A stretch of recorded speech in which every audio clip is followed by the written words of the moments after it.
네, 오늘 저는 하얼빈과 함께 그리고 촬영 감독님 모시고 여러분들과 관객과의 대화 이어갈 배우연구소 소장 백은하입니다. 반갑습니다. 감사합니다. 여러분 큰 박수 주시면 오늘 보신 이 영화의 감독님, 오민호 감독님 그리고 촬영 감독님 함께 자리하시겠습니다. 큰 박수 부탁드립니다. 네, 홍명표 촬영 감독님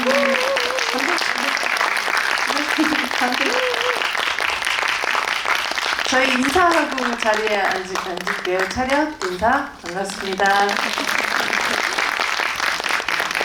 자리에 앉아주시죠. 뭐 오늘 처음 보신 분들도 있으실 테고요. 저 같은 경우도 요 정도 사이즈에 관해서 한번 보고 다시 아이맥스에서 보면서 오랜만에 정말 시네마의 충심이 스멀스멀 올라왔었던 그런 영화였었던 것 같아요. 감독님, 관객분들에게 우민호 감독님부터 인사 한 말씀 부탁드립니다. 예, 안녕하세요. 감독 우민호입니다. 반갑습니다. 오늘부터 한파라고 오더라고요. 아주 그냥 영화와 너무 어울리는. 예, 하여튼 찾아주셔서 감사드립니다. 예.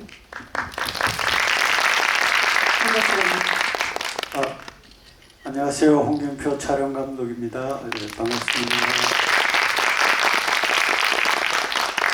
사실 뭐 우민호 감독님도 그렇고 홍경표 촬영 감독님도 그렇고 제가 느끼기도 그렇고 많은 충무로 분들이 다 얘기하시는 그 충무로의 가장 뜨겁고 불같은 분들이신데 그런 두 명의 감독님 만나서 완성한 가장 차갑고 시린 영화가 바로 하얼빈이라는 영화였었던 것 같아요. 두 분이 함께 하신 첫 작업이시잖아요.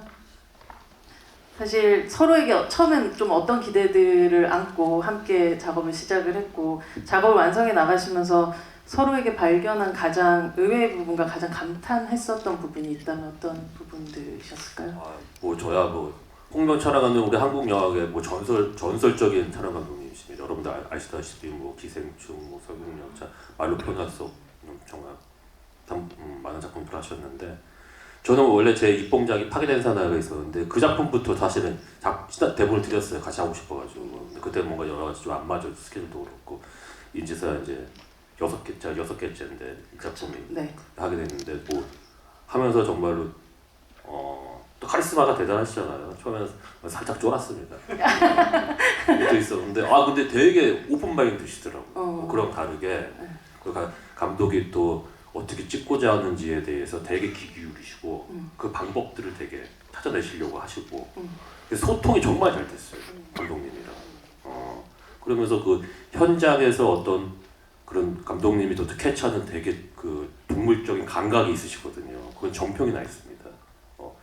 그 보통 이제 야외에서 찍을 때 그때 이제 정말로 저는 야외에서 그 빛을 컨트롤하는 촬영 감독님은 처음 봤어요. 정말.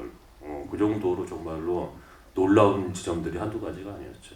어마어마한 빛에 특히나 자연광 위에서는 거의 그렇죠. 날아다니시는 네. 분이시잖아요. 네. 네. 그리고 자꾸 이렇게 그러니까 자연을 하되 되게 잘 활용하세요. 그리고 뭔가가 이렇게 되게 감각적으로 스크린 그 화면에 그걸 담으세요. 그리고 항상 감독님이 현장에 계셨을 때 항상 뭔가가 이렇게 왔어요. 눈이 온다거나 눈이 엄청 왔어요. 하면서 항상 그리고 눈이 안 오면 뭐 바람이 불거나 자연을 컨트롤까지 하시는 네. 기운까지 좋으신 감독님. 그런 게 있었습니다. 네. 운이 좋았죠. 7할은 운이고 근데 좀 기다린 것도 많습니다. 근데 사실 촬영 감독이 어떤 걸 기다리거나 해를 기다리거나 바람을 기다리거나 그건 사실 또 감독이 그거를 지원을 해주고 서포트를 해줘야 또 가능할 수 있는 거죠. 어떤 감독들은 못 참고 그냥 넘어가는 경우가 많습니다. 근데 이제 우민호 감독은 그런 부분에 대해서 믿고 또 기다려주고 그래서 이 작품 특히 좀 자연 로케이션이 워낙 많은 영화인데 그런 것들에 좀 좋은 것들을 좀 얻을 수 있지 않았나. 그리고 제가 영화 촬영하면서 특히 이 작품은 자연의 도움이 역대급으로 좀 많았던 것 같아요. 여기 영화 보셨겠지만 눈들이 영화 시작부터 눈들이 기대하지 않았던 눈들이 계속 와줘서 화면을 채워줘서 그게 되게 이 영화 톤을 만드는데 결정적인 역할을 했고요. 그거는 뭐 제가 촬영을 잘했다기보다 어떤 그게 정말로 많았던 작품이라고 생각합니다. 하늘에 계신 누군가들이 도왔던 예, 그런. 이 작품 하면서 그걸 믿게 됐어요. 우민호 감독님이 사실 그 거의 데뷔작 때부터 계속해서 함께 하시고 싶으셨던 그 또 어떤 감독님으로서 꼽았다고 금방 말씀을 하셨는데, 그 감독님도 사실 우민호 감독님의 작품들을 멀리서 또 바라보면서 어떤 생각들도 하셨고 함께 작업하시면서 어떠한 또 팀워크를 이루셨는지가 또 궁금해요. 감독님 입으로 또. 예, 저도 뭐 내부자 남산의 부장들 특히 제가 너무 좋게 봐서 그러고 나서 이제 연락이 와서 만났는데 나랑 케미가 너무 맞아요. 저랑 성격이 너무 비슷해요. 근데 원래 사실 비슷한 사람들이 좀 안 맞지 안 않나요? 맞죠. 근데 잘 맞아요. 그게 좀 특이한 케이스예요. 되게 판단력도 빠르고 우리 서로 주저하는 게 없어요. 이렇게. 그리고 어떤 걸 보는 눈이 비슷해요. 그래서 공간을 뭐 로케이션 스카우팅을 가든 어떤 화면을 보여주거나 이럴 때 되게 빠르게 움직여요. 그런 것들이 너무 나랑 잘 맞아서 예, 그게 좀 특이하게 생각했어요. 사실 봉준호 같은 케이스는 반대에 있거든요. 네. 묵직하게 그냥 근데 우민호 감독 묵직하지 않다는 뜻은 아니 아니시죠? 그건 아닌데 되게 빠르게 다 하시거든요. 근데 봉준호 감독은 그런 면에서 빠르다기보다는 좀 느리죠, 약간. 근데 되게 결정 빨리빨리 하고 나랑 좀 많이 잘 맞았어요. 이렇게 생각보다. 사실 세트 안에서 그 세트의 공간을 통제하는 방식을 거의 봉준호 감독님이 만들어내는 것들은 또 거의 뭐 신에 가까운 수준의 어떤 그런 것들을 보여주는가 하면 그 말 그대로 말씀하셨던 그 빠른 판단력이라는 것은 로케이션에서 굉장히 필요한 또 어떤 미덕이 아닐까라는 생각도 들거든요. 예. 네. 그리고 기다려줄 땐 또 기다려주고. 예. 그리고 저를 정말 100% 믿고 해줘서 그게 너무 고마웠었죠. 그러니까 서로 신뢰관계가 있었기 때문에 그랬던 것 같아요. 근데 그게 신뢰가 바로 만들어져요. 그럼요. 보면 알죠. 예, 그거 느껴지는 거니까. 그리고 감독님도 그렇고 저도 그렇고 이렇게 솔직한 편인 것 같아요. 현장에서. 그래서 그거를 그래서 이렇게 다른 얘기를 못 해요. 싫으면 싫다, 좋으면 좋다. 그 딱딱 얘기가 되니까는.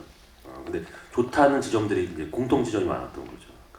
돌려서 가지 않고 예. 직진으로 가는. 단 한마디도 우리 돌려서 얘기하는 것이 싫으면 싫다, 좋으면 좋다, 빨리빨리. 그래서 그게 빨리 결정이 되는 것 같아요. 그리고 이번 또 로케에서는 방금 말씀하셨지만은 이게 이제 여러분 영화 보셔서 아시겠지만은 이 안중근 장군께서 그 하얼빈 역에서 그 총을 쏜 시간은 한 1분 정도도 안 돼요, 사실. 근데 그 순간을 위해서 정말 얼마나 많은 시간을 인내하고 견뎌내면서 거기까지 가셨겠습니까? 그 전에 이제 희생당한 헌신하신 수많은 동지들의 그 희생 위해서. 그래서 이 영화는 저희들이 뭔가 그런 걸 조금이라도 해야겠다는 생각을 좀 해가지고 저도 다른 작품 현장에서는 좀 이렇게 기다리다가 저도 이제 빨리빨리 좀 하자 이러는데 이 현장에서는 빨리빨리 하자는 얘기를 안 했던 것 같아요. 계속 뭔가를 기다렸던 것 같아요. 그러니까 영화적인 선택 그 너머의 무언가의 마음 같은 것들이 작동했던 그렇죠. 영화였던. 그래서 그런 마음과 그런 자세와 그런 정신이 이 영화에 좀 담겨지길 바랬어요. 우리의 그런 자세와 태도와 정신이. 아마 그 태도와 정신이 여러분들에게도 고스란히 좀 전달이 됐을 거라는 생각이 들기도 하고요. 또 이 영화를 보면서 저는 와 이건 정말 큰 스크린에서 봐야 되는 그런 작품이다라는 생각을 다시금 했고 우리에게 다시금 시네마라는 것이 왜 필요한가에 대해서 다시금 생각하게 했던 그런 작품이기도 했던 것 같아요. 아무래도 이번 또 촬영 자체는 또 이 촬영 감독으로서 이 영화의 내용을 떠나서 내용 이상으로 또 비주얼 안에서 보여주고자 하는 야심과 혹은 목표 같은 것들이 또 분명하셨을 거라는 생각이 들거든요. 이미 또 많은 분들이 알고 계시겠지만 그리고 또 현빈 씨가 하도 그 카메라 기종까지도 항상 얘기를 하시더라고요. 이런 어떤 아리 알렉사 655를 선택하셨던 어떤 이유들과 그것의 어떤 목표들에 대해서 감독님께도 여쭤보고 싶습니다. 네, 영화 시작 때부터 좀 스펙타클한 영상을 찍고 싶었던 이유도 있고요. 그리고 독립군들을 그룹샷으로 찍었을 때 퀄리티가 보장이 돼야 인물이 조금 멀어도 선명하게 보이는 지점이 있어서, 그리고 아이맥스를 처음부터 약간 겨냥을 했던 지점도 있어요. 그래서 좀 더 고화질로 6.5K로 찍어서 극장에서 영화적으로 좀 영화 같은 영화를 보여주고 싶다, 그런 욕심이 좀 있었습니다. 그리고 이 렌즈나 이게 지금 굉장히 퀄리티가 좋기 때문에, 그리고 테스트를 꽤 많이 했어요, 여러 가지 것들을. 그래서 이게 온전히 좀 영화를 제대로 시네마틱하게 아이맥스에서 보여주고 싶었던 열망이 있었습니다. 그래서 이 독립군의 이야기들을 좀 더 감독님 항상 얘기하는 숭고한 느낌, 스펙타클하고 장엄하고 좀 그런 느낌을 좀 화면에 담고 싶었습니다. 실제로 보면 아주 스펙타클함은 살아있지만 어디 한쪽도 왜곡이 없는 어떤 샷들이라는 생각을 했거든요. 예, 이 렌즈 자체가 되게 보통 4K의 렌즈보다 같은 미리수에서 화각이 굉장히 넓어요. 그래서 좀 더 좁은 공간에서도 훨씬 넓게 잡히기 때문에 인물들도 그렇고 공간을 좀 더 확실하게 보여줄 수 있고, 와이드지만 왜곡이 전혀 없습니다. 그래서 좀 더 리얼하게 보여줄 수 있는 장점이 있죠. 단순히 렌즈의 선택이 결국은 이 영화에서 보여주고자 하는 방식의 선택이기도 했다는 생각이 들거든요. 인물들을 예. 혹은 이야기를. 네. 그리고 렌즈의 콘트라스트도 되게 좋아서 그러니까 이 영화를 감독님하고 컨셉을 잡았을 때 카라바치오나 렘브란트나 어두운 곳에서 빛을 했을 때 이 렌즈의 특색이 좀 있습니다. 이게 어떤 특색이 가장 큰가요? 우리가 이제 흔히 좀 하는 말로 빛을 먹는다 그러는데, 렌즈가 굉장히 어두운 렌즈죠, 쉽게 얘기하면. 그래서 빛을 많이 줬는데 이 렌즈로 찍으면 이 빛들이 어디로 갔는지 다 없어지는 느낌, 어두워 보이는 느낌. 그래서 이 콘트라스트나 이런 것들이 미세하게 있어요. 그래서 그 조절을 되게 잘해야 되는데 그 대신 퀄리티가 되게 좋아요. 그래서 그런 미세한 것들을 제가 기생충 때 작업하면서 이미 경험이 있어서 이 렌즈 가지고 좀 더 명화적인 그림, 빛을 했을 때 그런 그림을 그리는데 훨씬 더 유리하다라는 생각을 했어요.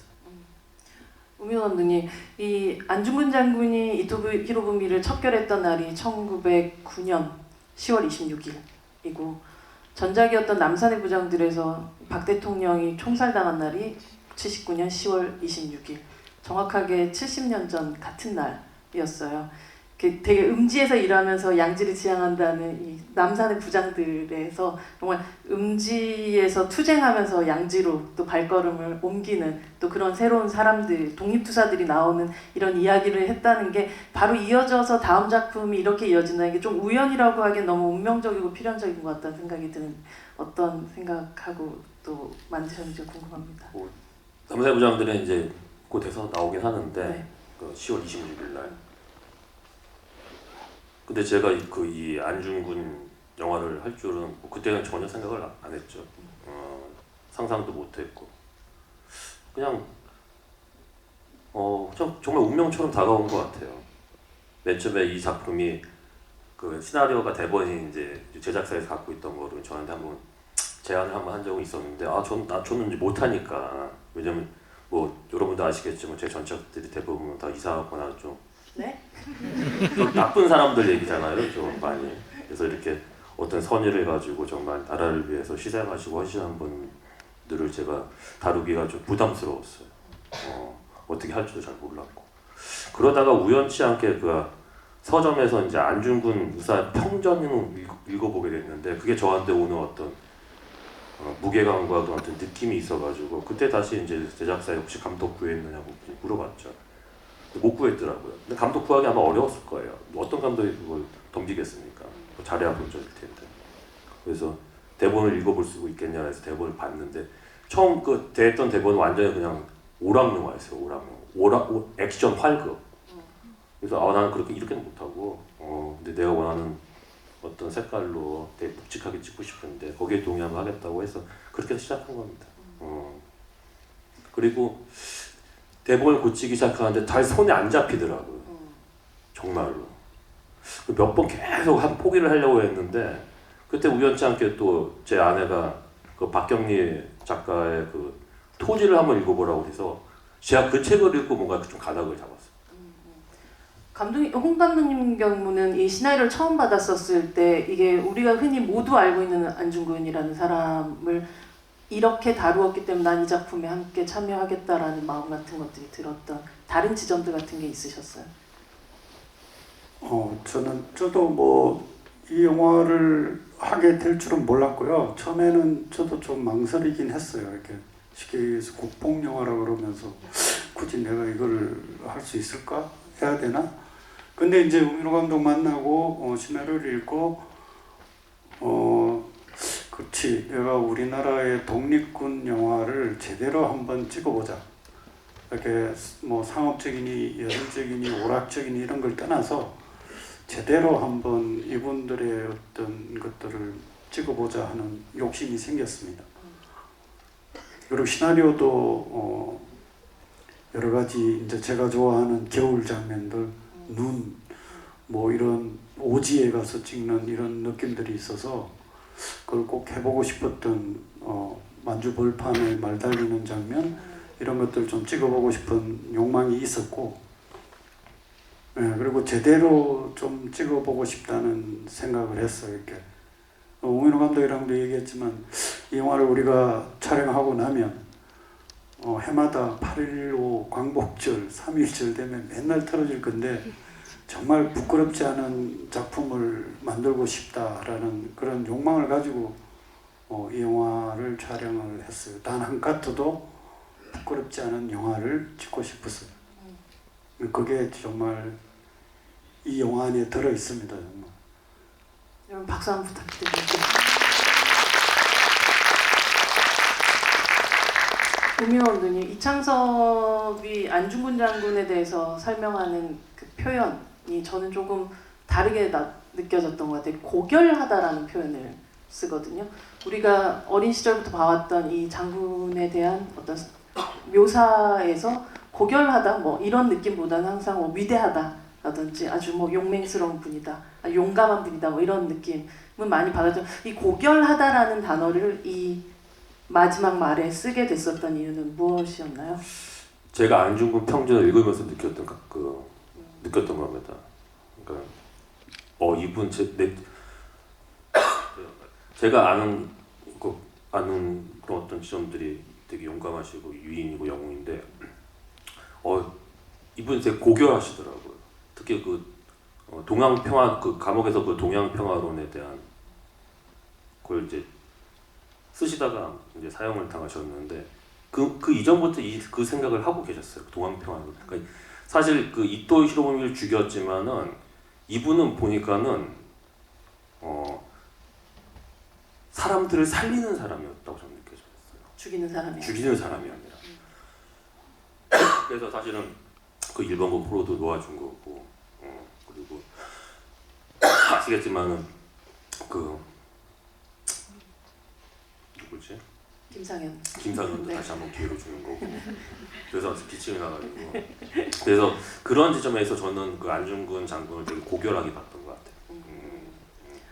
이 영화의 장면들이 너무 한 장면 한 장면 이렇게 걸어놓고 싶을 만큼의 그런 순간들이 되게 많았는데, 특히 영화가 시작되면 여러분들이 목격하듯이 이 얼음 두만강의 부감샷이 보여지는데, 이 두만강 얼음의 이 크랙이 거의 뭐랄까 혈관처럼 보이기도 하고 굉장히 독특한 패턴을 만들어 나가고 있거든요. 이게 전혀 CGI가 없는 전혀 없죠. 그 자체가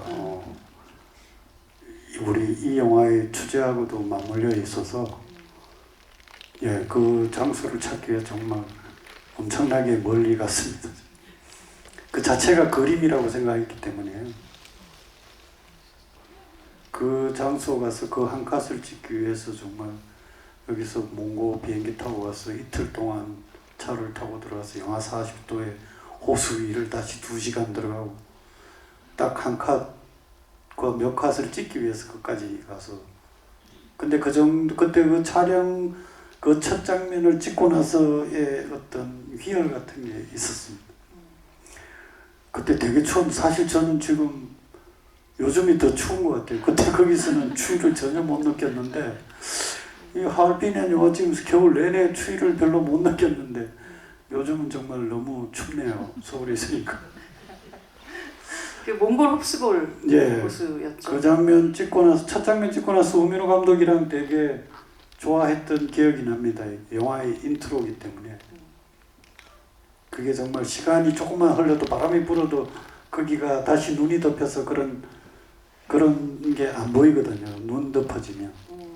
그래서 그걸 빨리 찍으려고 준비했던 기억이 납니다. 전체 호수 안에서도 어떤 부분이 어떤 한 스팟만 있어요. 스팟이 그 그렇죠. 느낌이 나는 거죠. 예, 예. 어느 정도로 그 스팟을 찾아서 헤매셨던 건가요? 우리가 한 2시간?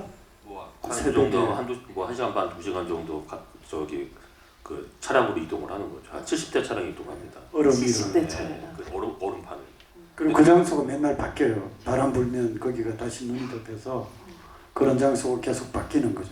좀 헌팅을 갔다가 여기다라고 깃발을 꽂아도 다른 미리 이제 몽골 그 선발대가 가서 사진을 찍어서 우리한테 보내는 거죠. 근데 거기 해도 그 다음날 또 바뀔 수도 있는 거죠.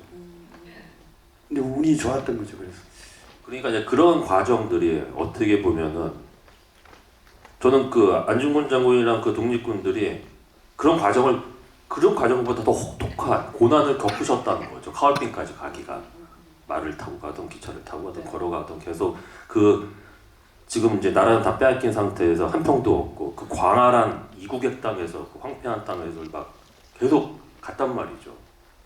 결국에 이제 최종 목적지는 하얼빈이었지만 저희도 마찬가지였던 것 같아요. 비슷한 길을 같이 가보겠다. 이게 가다 보면은 뭔가 이제 그런 느낌들이 이제 받게 되는 거죠.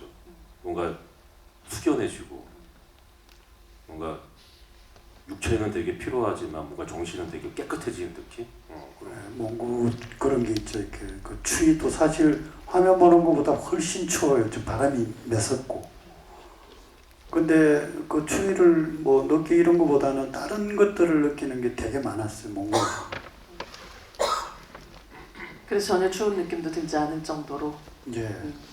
근데 결국은 관객들에게 이런 냉감과 어떤 통감이라는 것들을 느끼게끔 해주는 그런 부분들이 분명히 필요할 텐데 여기서 김상현에게 많은 고문들 중에서 독가스 고문을 선택을 했어요. 우리가 흔히 생각할 때 이런 뭐 독립운동을 다뤘던 영화들이나 뭐 이런 뭐 고문 장면이 나올 때 대부분 아주 물리적으로 구타를 한다거나 그 상처가 보이는 형태의 고문들을 선택하는 경우들이 많은데 이 독가스 고문을 선택했다는 거는 사실 즉각적으로 시각하기에 난이도가 꽤 높은 그런 선택이란 말이죠. 이런 선택을 하신 데는 분명한 이유들이 있으셨을 것 같고 그건 사실 시각화시키는 걸 또 감독님 하셔야 했기 때문에 이 장면에 대한 두 분의 이제 어떤 이야기들과 설계가 좀 궁금합니다. 일단은 뭐 그런 독립투사 이야기 뭐 그런 종류의 영화에서 항상 뭐 손톱을 뽑는다든지 뭐 하여튼 뭘 자른다든지 뭐 피를 보고 항상 그러는데 거꾸로 매달고 거꾸로 매달고 일단 우리는 그렇게는 찍지 말아보잖아요. 그거 다들 그렇게 찍으니까 어때는 달리 찍을 수 있을까 그러다가 731 부대를 연상하게 된 거죠. 거기서 이제 생체 실험도 하고 가스 실험도 했다고 하니까 물론 그 이전이긴 한데 그걸 해서 우리는 가스로 한번 이렇게 해서 아마 뭐 저희 영화에서 가장 밝게 찍은 것 같아요. 그렇죠. 네. 근데 거기가 실제 그 라트비아의 러시아 교도소였는데 그 안에 그런 공간이 있었어요. 그래서 이게 무슨 공간이지? 거기 뭐 병원 그것도 놓여 있고 막 이래서 그는 이제 감독님이랑 같이 해서 가스실로 하면 좋겠다라고 해서 정확하게 거기가 예전에 라트비아가 러시아의 식민지였거든요. 러시아전이요, 소련이지. 그러니까 네네. 소련의 식민지였어. 네. 그때 그 KGB가 이제 사람들 거기 투옥시키고 고문하던 네, 그거로 유명한 그 교도소예요. 그리고 그 장면을 감독님이 얘기했지만 고문 장면의 핵심은 역시 고통이거든요. 얼마나 가장 잔인하게 그 고통을 느끼는 걸 관객한테 전달하는 게 뭔지 그거를 어떻게 전달할까를 고민하면서 그 장면을 저걸 했던 것 같아요. 다행히 거기 배우가 또 너무 연기를 잘해줘서 컷을 나누지 않고 갔던 것 같아요. 사실 정말 조우진 배우의 연기가 그 다른 어떤 것들의 통감보다 그냥 그 얼굴 자체가 우리 관객들에게 그 아픔을 느끼게 해줬던 그런 연기였었던 것 같아요. 그거는 지금 감독님 얘기하셨지만 거기 컷 분할이 없습니다. 그냥 풀샷 하나인데 딱 버티기는 풀샷인데 왜 그러냐면 감독님이랑 우리 배우 조우진 배우랑 나랑도 얘기했지만은 이건 얼굴보다 네. 몸이 중요했어요. 몸이. 등. 그 김상현의 몸. 그 고통을 느끼는 몸. 그렇기 때문에 저희가 그냥 딱 풀샷으로 다 그냥 원컷으로 끝냈죠. 개처럼 묶여서 고통받는. 사실 모리가 그 지나가다가 처음에 이게 비명을 듣는 장면이 나오는데 관객들 같은 경우 밀정의 정체가 누군지를 모르는 상태에서 멀리서 비명 소리를 듣게 되는데 그게 비명은 조우진 배우의 것인가 아니면 관객들이 조금 헷갈릴 수 있도록 조금 뭔가를 좀 섞었던 것 같은데요, 믹싱했을 때. 박정민 배우와 아니 그냥 다른 배우들과 좀 섞었어요. 여기 뭐 장면에서 보면 정말 첩보 영화의 되게 존 르카레의 뭐 그런 원작의 영화들 같은 경우에 보여줬었던 굉장히 서늘함 같은 것들도 있고 감독님 말씀하셨던 것처럼 정말 이 바로크 화가들이 그렸던 그림들 같은 그런 그걸 바로 떠올리게 하는 어떤 빛과 어둠에 대한 극명한 대조 같은 것들도 보여주기도 하는데 두 분이 이제 함께 작업을 하시기 전에 만드셨던 어떤 이미지의 레퍼런스 같은 것들은 어떤 것들이 더 구체적으로 있으셨는지 궁금합니다. 가장 인상 깊게 본 그림은 카라바치오 그림 중에 군상화 중에 이렇게 그 제목은 생각이 안 나네요. 그림이 있어요. 그거 마테오.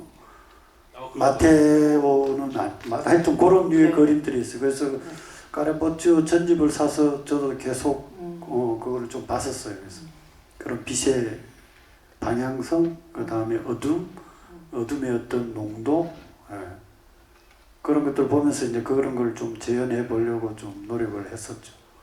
사실 그 블라디보스토크 앙가 장면에서의 그 말 그대로 빛과 어둠의 대비는 정말 반짝이는 장면이라고 생각을 하거든요.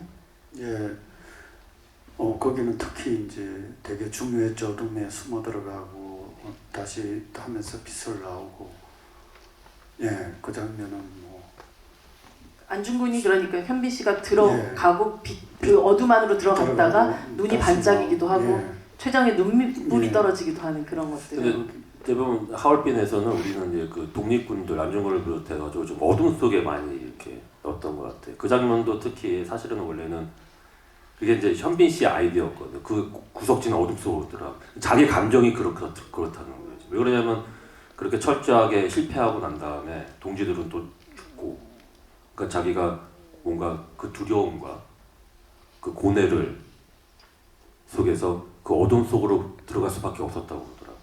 그건 두 분이 설계하신 거라기보다 배우가 오히려 라이트는 그렇죠. 라이트는 우리가 설계하고 어둠에 들어가는 거는 배우가 그렇게 하고 그래 그러면 우리가 라이트를 내가 이렇게 해서 움직였을 때 돌렸을 때 얼굴에 빛이 이렇게 닿는 방향 이런 것들은 이제 배우의 움직임을 보고 우리가 다시 조절을 했죠. 여러분 이제 보셔서 알겠지만 그 장면에 이제 풀샷으로 이제 끝을 내는데 마치 고해성사 하듯이 실제 안중근 의사께서는 천주교 되게 독실한 신자셨습니다. 고해성사 하듯이 하고 울면서 저기 침대에 앉고 안중근이 무릎 꿇고 앉으면서 그 마지막 순간은 고개를 돌려서 그 창살에 빛을 바라봅니다. 그거는 그러니까 이 영화는 독립군들이 그 어둠의 시대의 어둠을 뚫고 계속 뚜벅뚜벅 빛을 찾는 걸어가는 그 빛을 되찾기 위해서 그건 광복에 그냥 빛을 되찾는 거예요. 이게 광복이라는 거죠. 그 빛을 보는 거. 근데 정말 그 순간에 그 빛을 보는 것도 감독님이나 혹은 뭐 촬영 감독님이 막 계산하거나 설계할 수 있는 어떤 부분들이 그런 건 아니죠. 그건 아니셨잖아요. 이제 그렇죠? 배우가 이제 하는 거죠. 네, 근데 그게 그렇게 읽혀지는 거죠. 와. 근데 저 순간 현빈 배우는 그 어둠 속에서 끝까지 싸워야 합니다. 그러면서 그 빛을 딱 보고 있는 게 아주 정말 절묘했어요. 저는. 저는 정말 그게 유재명 배우의 떨어진 눈물이 거기서 딱 그러게 맺힌 저 것도 현장에서 네. 눈물 떨어지는 거를 처음 봤었어요. 깜짝 놀랐습니다. 그 소름 끼쳤을 것 같다는 생각이 들기도 하고요. 그리고 처음에 공부인이 등장하는 저는 그 샷은 한 폭의 그림 같다는 생각을 했거든요. 예, 거기는 그런 라이팅은 처음부터 견지를 했을 거예요. 그건 테스트 때 동굴에서도 그 자연광을 부드럽게 비추면서 배악을 어둡게 하고 하는 그 라이팅은 미리 많은 테스트도 했었고 그런 것들을 했었어요. 그래서 그 장면은 그렇게 하려고 작정하고 했습니다. 세트에서. 이 영화 속에서는 다양한 로케이션이 등장을 하지만 제가 생각할 때는 배우의 얼굴이야말로 가장 스펙타클한 로케이션이자 각자 다른 지형을 가진 자연이라는 생각을 하게 되는데요. 감독님께 좀 듣고 싶어요. 아무래도 배우들의 클로즈업이 다른 영화에 비하면 좀 적은 작품이긴 하지만 그 각각의 배우들의 얼굴의 풍경을 담을 때 어떤 마음이셨는지가 궁금합니다. 현빈 배우부터 한 분 한 분 조금 생각해 볼까요? 일단 뭐 안중근 장군은 우리가 아는 그런 영웅의 이미지가 있지만 그 너머에 뭔가 다른 지점들을 좀 포착하고 싶었어요. 특히 그분이 가졌을 어떤 고뇌, 그리고 두려움, 그분의 그런 어떤 나약함은 뭐였어? 이게 계속 뭐 강하게만 갈 수는 없었을 테니까 계속 흔들리셨을 텐데 그런 지점들을 되게 다루려고 이렇게 바라보지만은 그런 클로즈업을 남발하지도 않았던 이유는 뭐냐면은 그렇다고 해서 우리가 그 모습을 좀 떨어져서 관객들이 보길 바랬어요. 저는 그거는 아까 감독님도 얘기하셨지만은 마치 그 액자에 걸린 그 명화를 감상하는 듯한 느낌을 보길 바랬거든요. 그러니까 모든 인물도 좀 그렇게 바라보려고 노력을 했던 것 같아요. 막 밀착해서 막 초상화처럼 그리는 것이 아니라 네. 막 밀착해서 이렇게 보여주는 게 아니라 좀 이렇게 떨어져서 그거를 관람이 아니라 뭔가 좀 감상할 수 있게끔 그런 지점들을 조금 그렇게 담았던 것 같아요. 얼굴들을. 그러니까는 당연히 뭐 연민이 있었겠지만 되게 또 떨어져서 보려고 노력했던 것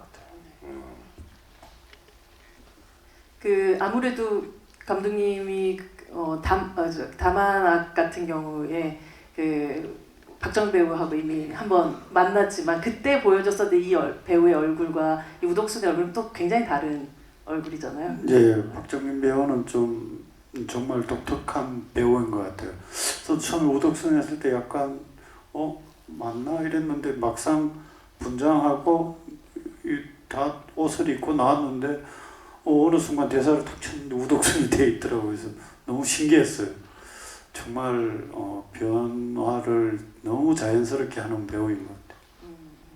그 외에 배우들의 얼굴들에 대해서 조금 더 코멘트를 해주신다면 뭐 공부인의 전여빈 배우 예, 공부인은 좀 강직한 그 이미지가 있었죠. 이렇게 보통의 뭔가 이 조선의 여자 땡게 좀 강한 독립군 여성상을 가지고 있어서 빛도 그렇고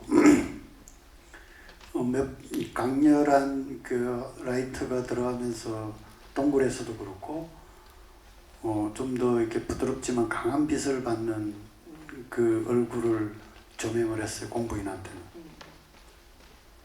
우덕수는 되게 이게 이제 씬이 좀 잘려서 편집돼서 그러는데 그런 씬이 있는 전사가 설명되는 부분들이 있는데 우덕수는 사실 동아공동을 했던 사람입니다.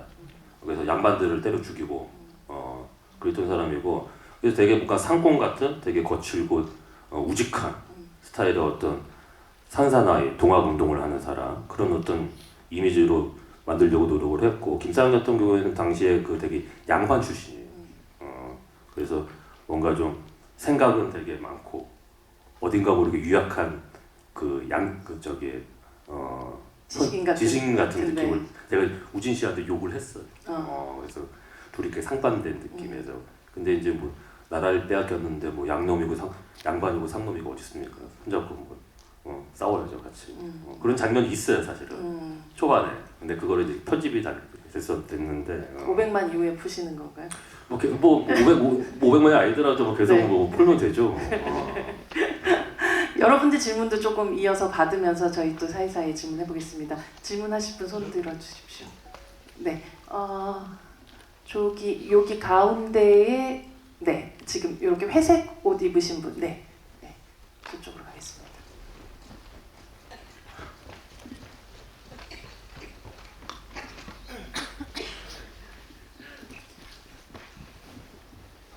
안녕하세요. 안녕하세요. 네. 음향 부분에 대한 이야기기는 한데 영화에 보면은 안중근 의사의 숨소리가 되게 강조돼서 들리는 장면이 두 군데 정도가 있는데 첫 번째가 그 폭탄 터지고 나서 숨었을 때 그때 숨소리가 굉장히 크게 들리고 그다음에 마지막에 사형당하기 전에 이렇게 그쵸. 두건 같은 걸 둘러쓰고 장면에서 굉장히 크게 들리는데 그 부분은 어떤 거를 그러니까 인간으로서 약한 모습 같은 거를 강조하려고 한 건지 그 두 장면에서만 숨소리가 굉장히 크게 들렸던 이유가 그거 좀 컨셉이었습니다. 믹싱할 때 두드러지게. 저기 그 마차가 폭파하고 뭐 폭탄을 다 거기서는 이제 두려움이죠. 그 두려움, 공포 그런 걸 표현하려고 그 숨소리를 한 거고. 그 사형당했을 할 때는 그 숨소리가 이제 끝까지 뭔가 그래도 처연하게 그걸 받아들였죠. 그렇지만 또 인간이기에 갖는 그 죽음에 대한 공포가 있죠. 그리고 끝까지 그 숨을 쉬려고 하는 그런 생명성 그런 걸 좀 보여주고 싶었습니다. 네. 사실 그 사형당하는 장면 같은 경우는 그 전의 모든 장면들의 스펙타클과는 다르게 굉장히 심플한 연극 무대처럼 연출을 했던 거거든요. 굉장히 미니멀한데 그 장면을 그렇게 연출하셨던 혹은 그렇게 찍으셨던 이유가 있으신가요? 심플하게 찍으려고 했습니다. 다른 거 보여주지 않고 오로지 그 안중근 의사만 좀 하얀 옷을 입어가지고 그분만 좀 보이게끔 다른 인물들을 어둠 속에 놔두고 예, 어차피 거기를 다 어둡게 해서 그냥 일반적인 사형 집행보다 더 다크하게 해서 흰색 옷 입고 올라가는 그 모습만 두드러지게 찍어서 담담하게 그러면서 좀 엄숙하죠 느낌이. 그 실제 그게 8개 계단인데 좀 높이 쌓은 것도 있고. 굉장히 엄숙한 장면임에도 불구하고 감독님 말씀하셨던 것처럼 그냥 그 죽음을 그냥 영웅의 죽음으로 끝내는 것이 아니라 한 인간의 여전히 마지막까지도 두려움과 근데 싸우는. 오늘 뭐 집에 오셨으니까 네. 뭐 또 말씀드리지만 사실 그게 이렇게 밧줄이 걸리잖아요. 네. 사실 영화에서 보여줬던 건 이제 마지막 숨소리 하면서 이제 그 하늘로 이렇게 우리 네. 또 감독님. 제가 되게 좋아하는 장면인데 하늘에서 쭉 내려오는 그 틀다운인데 사실은 찍을 때 이 떨어진 장면까지 제가 찍긴 했어요. 근데 와 이걸 이제 편집하면서 이거 못 보겠더라고 제가 근데 그래서 제가 결정을 한 거다. 이거는 관객들한테 보여주는 건 좀 아닌 것 같다는 생각이 들어서 편집을 한 거죠. 현빈 배우가 그러니까 거기서 떨어진 장면까지 찍었다는 거네요. 거죠. 물론 이제 그거는 이제 대역을 써가지고 이제 스턴트 써가지고 했지만은 떨어진 장면까지 찍긴 했죠. 툭 하고. 그 좋은 선택이셨다는 생각을 하게 됩니다. 네. 다음 질문으로 갈까요? 네. 네. 감독님하고는 지난번에 사인도 받고 제가 지금 24일 날 개봉하고 난 뒤에 계속 한 20회 이상을 봤는데 거의 무대상 다 쫓아다니고 했습니다. 그런데 제가 아쉬운 거는 촬영 감독님한테 첫 시작도 강가에서 걸어가는 거하고 마지막도 가까이 그 드론으로 찍은 거니까 아니면 그 장비가 차량 70대 가가지고 촬영 장비로 찍은 건지 하나고요. 첫 컷은 드론으로 찍었고요. 마지막은 픽스로 트라이포드 올려놓고 그냥 찍었습니다. 그 안정감이 있더라고요. 이것은 드론으로 안 찍은 것 같아가지고 진짜. 예, 그 드론 팀이 정말 잘하는 팀입니다. XM2라고 헐리우드 영화를 그냥 했던 007도 하여튼 지금 현재 제일 잘하는 팀입니다. 그래서 되게 그 팀도 되게 어려워했어요. 빨리 드론을 움직이는 거는 쉬운데 그렇게 천천히 내려가는 거는 되게 어려운 거를 한 2번 하고는 그거를 해냈죠. 그 리듬이 되게 중요해서 인트로가. 감독님한테 하나 물어볼게요. 안중근 평전 저도 읽어봤는데 그 내면적인 것을 이번 영화에 보통 영웅시대나 뭐 더 뮤지컬 이런 거 보면은 그런 게 전혀 묘사가 안 되는데 이번에는 그렇게 인간적인 내면을 깊이 파헤쳤더라고요. 그걸 보고 아 이번에 영화는 또 색다른 면이 있다. 그 마지막 장면 옥매는 그거는 진짜 그 잘하는 선택입니다. 여기서는 좀 많이 그 고객들이 많이 떨어져 나갔어요. 하늘 이거 진짜 좋았어. 고든 모습 이런 거 촬영 끝내주는 것 같았어요. 그 내면적인 걸 표현을 그렇게 하셨는데 그런 게 표현한 이유가 있는지. 뭐 아까도 말씀드렸다시피 그런 심리 묘사를 하고 싶었어요. 그 전작서 남사의 부장들에서 제가 그 김규평 그 이병헌 씨가 있던 그 캐릭터도 그 내면을 제가 파헤쳤듯이 그렇죠. 그 안중근의 내면을 파헤치고 싶었어요. 그 갖고 있던 어떤 고뇌와 어떤 고통과 두려움 그리고 이 사람이 그런 것들을 다 느끼면서 극복하면서 어떻게 용기를 낼 수 있었을까? 어떻게 그런 결정을 할 수 있었을까? 그런 걸 찾아보고 싶었어요. 되게. 근데 아까도 말씀드렸지만 그런 게 잘 안 잡혔는데 토지를 보면서 거기에 이제 독립군들이 나오거든요. 그 연해주에서 그걸 보면서 뭔가 와 되게 저한테 멋있었어요. 그분들이 이렇게 만나면은 독립군들이 얘기가 없어. 이 사람들은 내일 죽어도 이상하지 않아요. 목숨 이미 내놨기 때문에. 만나면은 어떤 장면이 있는데 그냥 딱 단미 스타일이에요. 딱 만나면 서로가 만나면은 얘기도 없고 그냥 술만 먹더라고. 담배만 태우고 계속. 그 박경자가 그걸 묘사해요. 근데 그게 저는 되게 리얼하게 다가왔어요. 그런 걸 좀 찍고 싶었어요. 그래서 이 하얼빈에. 처음에 그들이 그 단지의 사람들이 모여 있을 때 그 풀샷들을 봤었을 때 그 기운들이 그대로 그런 것도 담긴 있고 있죠. 여러분 그 이동욱 씨랑 현빈 씨가 그 투샷 봤죠, 그렇죠? 네. 어떤 그런 침묵 그런 거예요, 그러니까 뭐 그때까지 살아있을 수 있겠나? 그러면서 갑자기 담배 막 그러면서 그 담배 연기를 하죠, 막 이렇게 그런 느낌들을 좀 잡아보려고 했던 것 같아요. 예, 정말 이 독립 투사들을 되게 멋있게 찍고 싶었어요. 진짜로.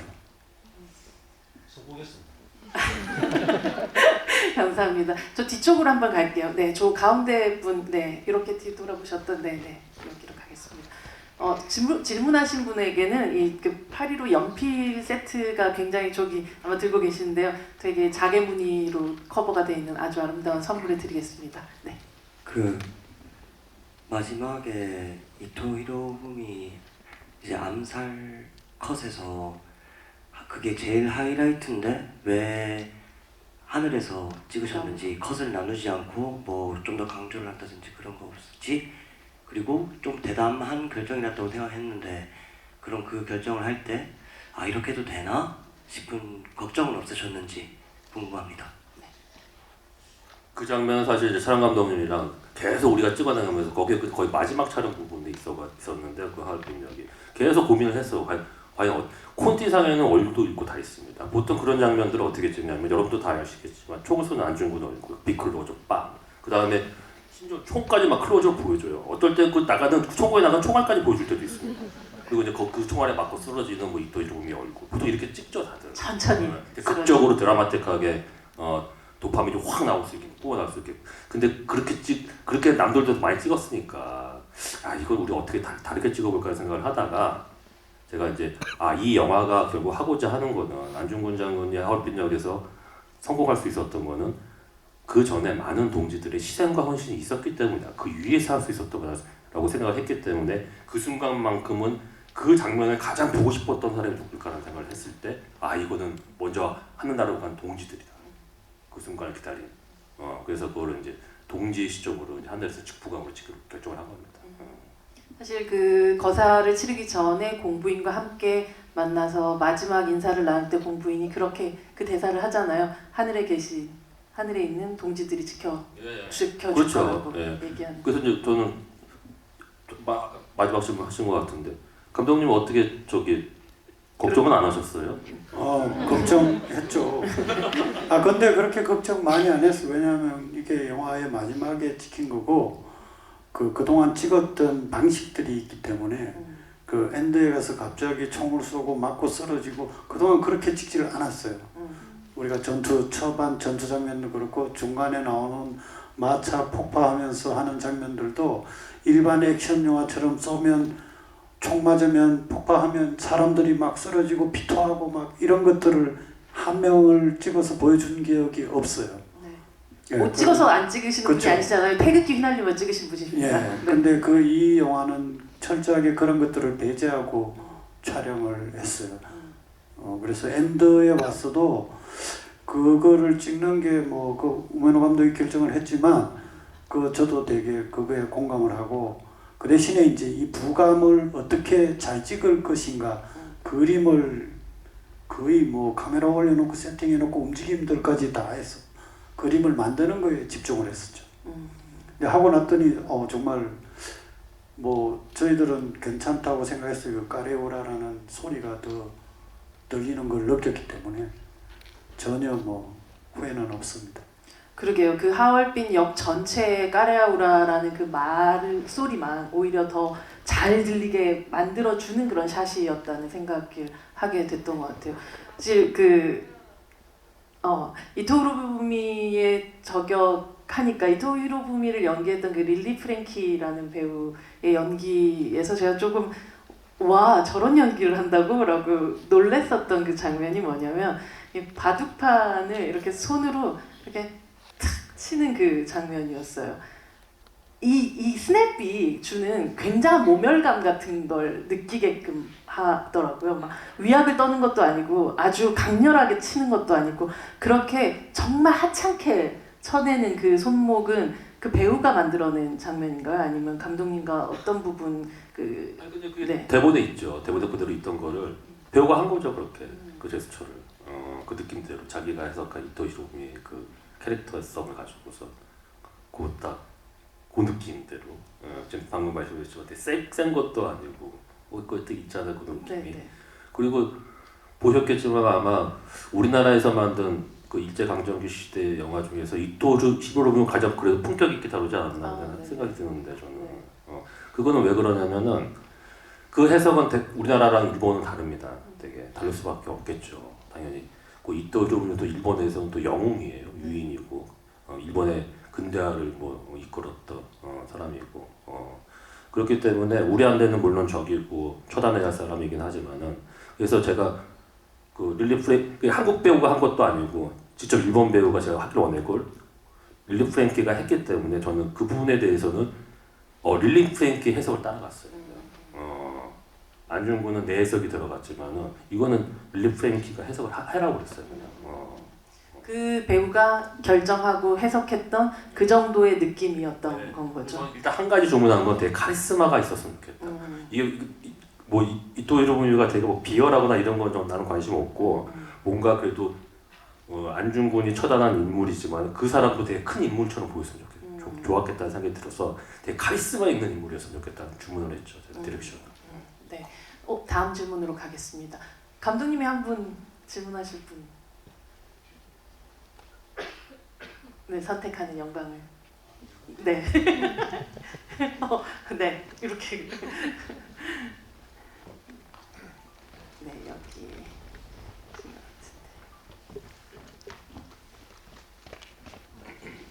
안녕하세요. 그 토지를 읽고 쓰셨다고 해서 생각이 났는데요. 그 토지의 서문 부분과 마지막에 나오는 그 안중근 의사의 나레이션 부분이 조금 비슷하다는 느낌이 들어서요. 혹시 그 부분 의도하신 건지. 서문이 뭡니까? 기억이 안 나서 그러는데. 앞으로 나는 내 자신에게 무엇을 언약할 것인가 해서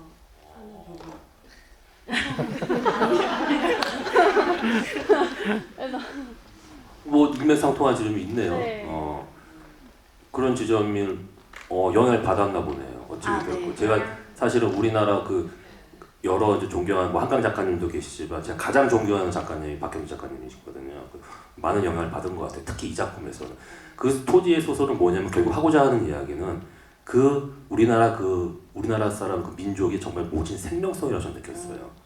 그러니까 우리나라 외세 침략이 엄청났잖아요. 그리고 뭐 6.25 내란부터 시작해가지고 민주화 항쟁 뭐 지금은 또 계엄에 그렇지만 이 모든 걸 결국 극복해 나가는 그 모진 생명성. 짓밟히면 짓밟힐수록 더 저항하고 더 일어나는 그 생명성. 저는 그걸 토지에서 딱 느껴서 그걸 딱 가져오려고 했어요. 하얼빈에. 그런데 서문과 굉장히 또 그러니까 지금 보니까 일맥상통하는 나 자신에 바이브가 대해서 네. 좀 언약하고 다짐하고 뭔가 마지막 그 안중근의 얼굴을 보셨겠지만은 그냥 통쾌한 얼굴이 아닙니다.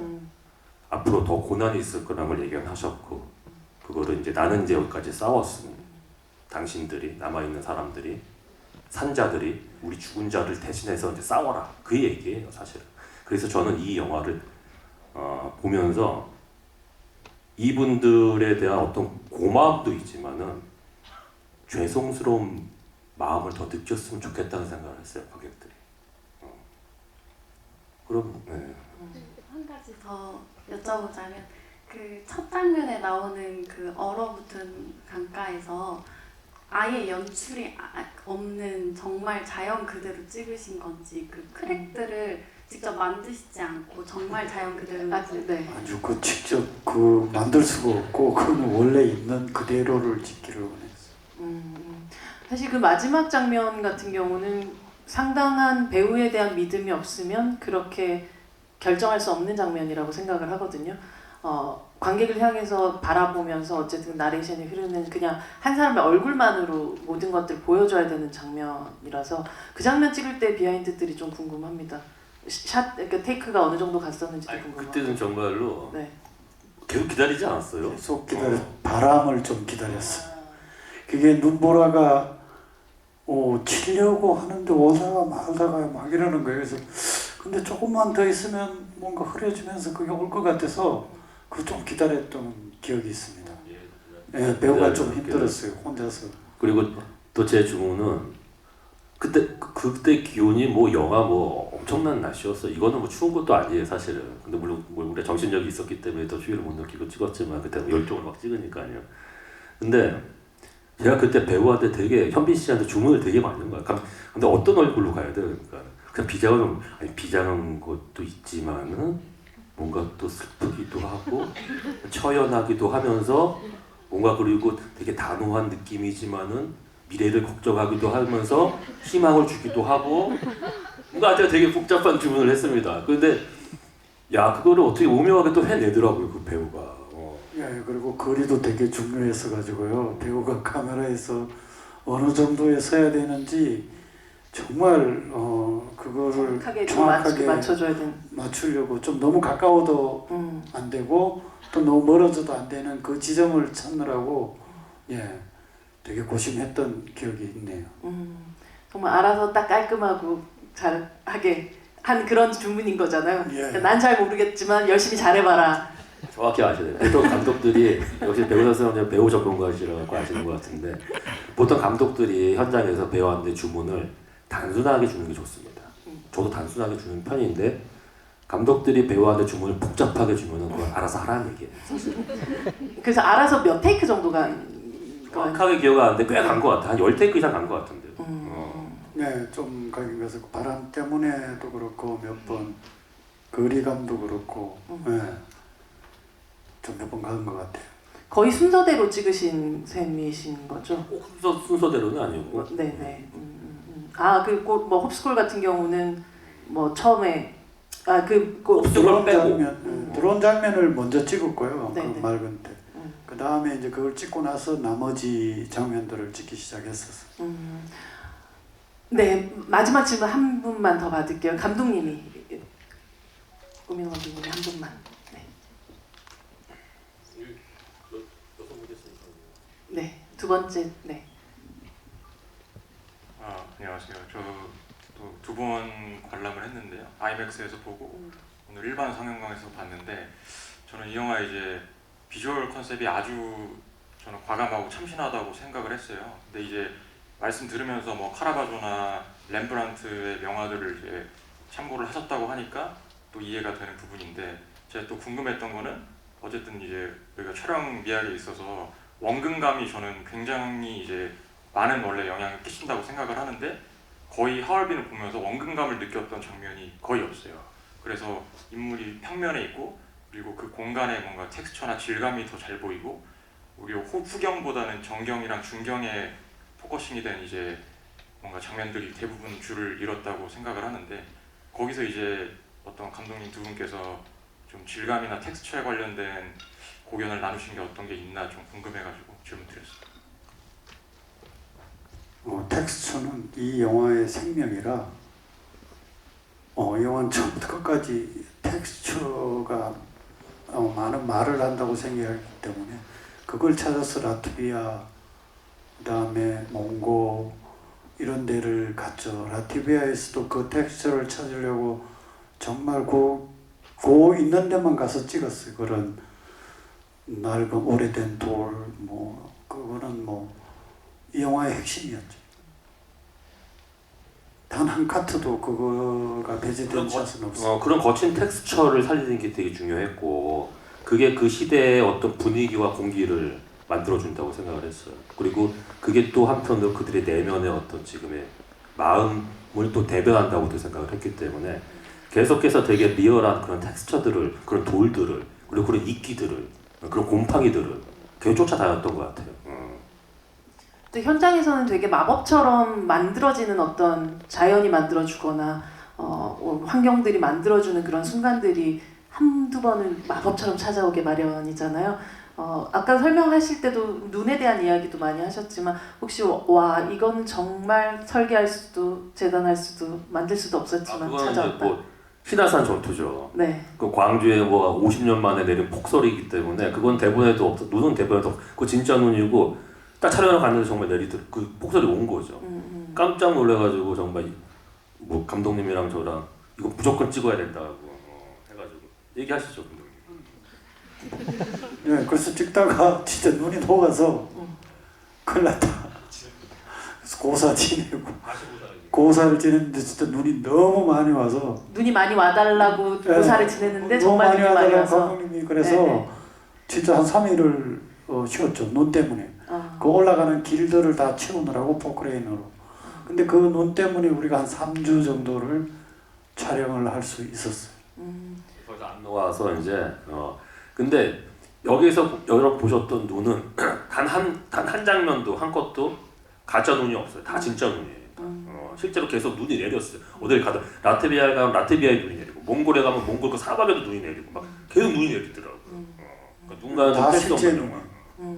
몽고 사막에서도 눈이 왔고, 라트비아의 체가구역 네. 거기도 눈이 갑자기 왔고, 말 타고 떠나는 장면에서도 갑자기 눈도 오고 안개도 끼어지고. 근데 이렇게 찍기는요, 제가 봤을 때는 아마 전 세계에서 유일무이하지 않을까. 좀 그렇게 생각. 대부분 가짜 눈 써요. 좀 어쩔 수 없어요. 안 내리니까.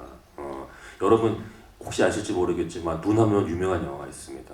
클래식인데 닥터 지바고라고. 네. 그거 보신 분도 계시고 안 보신 분도 계시겠지만은 그거 한번 볼 기회가 생기시면 그 계속 그 눈이거든요, 러시아에. 그거 내 가짜 눈이에요. 보시면.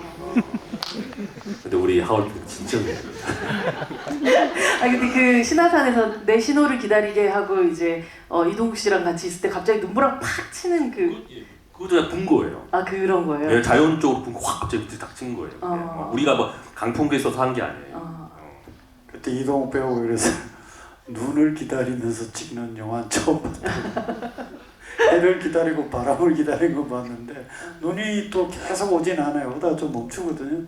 그러니까 눈을 기다리면서 편집에서 좀 나간 부분이 있는데 눈 기다리면서 찍었던 장면들도 좀 있었어요. 네, 뭐 이야기 한 장면 한 장면 이야기를 하자면 뭐 끝이 없을 것 같다는 생각이 드는데요. 감독님들 이 영화에서 마지막으로 정말 한 장면만을 남길 수 있다면 어떤 장면을 각자 남기고 싶으신가요?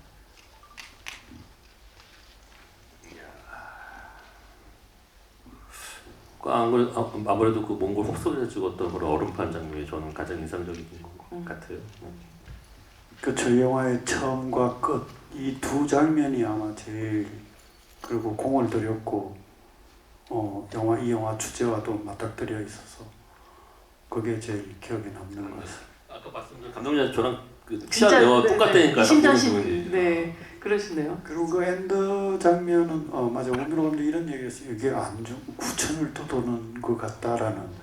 안중근 장군의 묘지도 없고 지금 그 유해가 없잖아요. 근데 그때 현장에서 그 얘기를 했던 것 같아요. 이렇게 촬영 끝나고인가 이 장면이 무슨 맞아요. 구천을 떠도는 안중근 장군의 어떤 그런 느낌이 든다고. 그 일본 분들이 그 유해를 되게 알 수도 없는 곳에 뿌려놔가지고 그걸 여태까지 찾지도 못하고 있는데 마지막 그 장면 찍고 와서 전 느꼈던 게 정말로 안중근 장군이 구천을 떠돌면서도 우리나라를 이렇게 걱정한 듯한 느낌이 들었어요. 정말. 그 찍고 와가지고. 그 얘기를 내가 현장에서 듣고 되게 그럴 수도 있다라는 그런 느낌을 좀 받았었어.